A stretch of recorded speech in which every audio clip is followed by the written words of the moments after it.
Salut à tous. Si vous aimez nos musiques, abonnez-vous à notre chaîne pour ne rien manquer. N'oubliez pas de liker et de partager avec vos amis. Votre soutien nous motive énormément et nous encourage à publier encore plus de super morceaux pour vous. Merci et à bientôt pour de nouvelles découvertes musicales.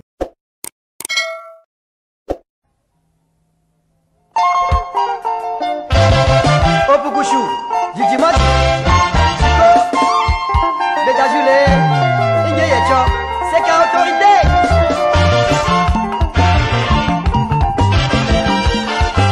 Yama Pomo,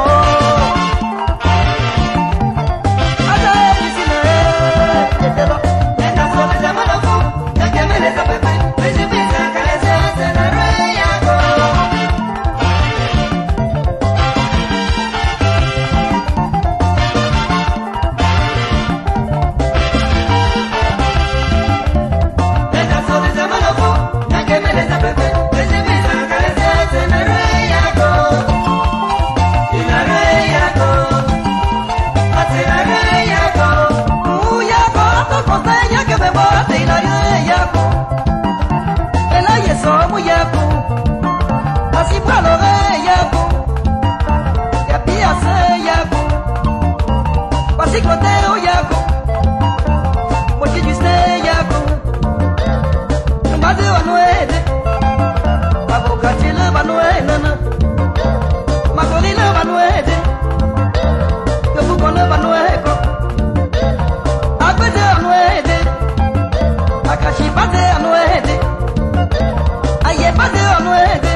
Jalousie soba, banya bien meji.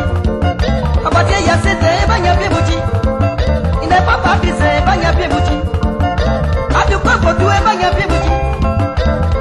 Adangile o debo, ben no bedeme, comme ça rien le mano meko. Jamberie le mano meti. Si c'est le mete boué. Voici première côté, quoi nomé. Kakou pone, quoi nomé. Justine, bon nommé. Fanny Adrien, bon nommé. Chelsea, bon nommé. Le Tarapaïle, bon nommé. Asamoto, bon nommé. Mais dans son bas, oh yeah yeah yeah. Que pour les hommes, yeah yeah yeah. Et c'est pour elle, les bouillés. Bon, c'est bon que les bouchis, bon que. Asi, j'y vais, pas bien, oui, avec cette Christine, vous débrouillez. Basile, Moutebouye, Ate Hilarion de Ba Mokize, Arabona, c'est Fonke, Pateme Djibou, Pabotele, Pateme Djibou, Djebatete, Pateme Djibou, Kekebale, Pedajibe, Kekebale, Abou Severe, Kekebale, on a Yopwe Laze, Kekebale, on a Sylvestre, Kekebale, Amanda Patrice, Kekebale. Ya senta opele weto ya nyamye keke bale ayane mama ome shikaji aka me yeji onse eda monya bemeji eda so de malofo keke mele za bebe meji bisa kalese asena reya ko.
Kaberi mon oye, c'est Kaberi mon bébé. Oh oui, les oeufs, pas pour me yé. Anani le zébo, mais non, mais comme ça, rien ne va nous mettre. Gendarmerie ne va nous mettre. Justice le met boué. Pro vive quoi nommer. Amba provisé quoi nommer. Comme c'est moi quoi nommer. Akaya les petits pour me yémo. Comme ça y'a quoi nommer. Catapile quoi nommer. Aïssa Prasidana quoi nommer. Occupez-vous de vos oignons qui pourrissent dans vos assiettes. Le noix d'avion, ça suffit. Les papatons, ça suffit. Les jaloux, ça suffit. Assaillants, ça suffit. La rue, c'est Bahi Wanana. Rano, Banoé, Nana. Okaïmo, Banoé, Nana. Coco Michel, Banomede. Kababa, Sabaka, Lebae. Japonais quand les bails, mais dans le coin Emmanuel Nana, quand il fait chier moi c'est quand les bails, ancien ministre quand les bails, ayane mabaome, mabaome chikadia, bien fait mes yedi, moi c'est Eda, on y a bien mes dit, les nations les amaloko, bien que mes les appétés, les jibis c'est que les c'est la réaco.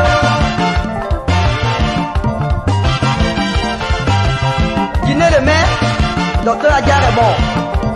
Sans chaud de la douane, c'est le moment. Les génies sont là. Attention les écrits.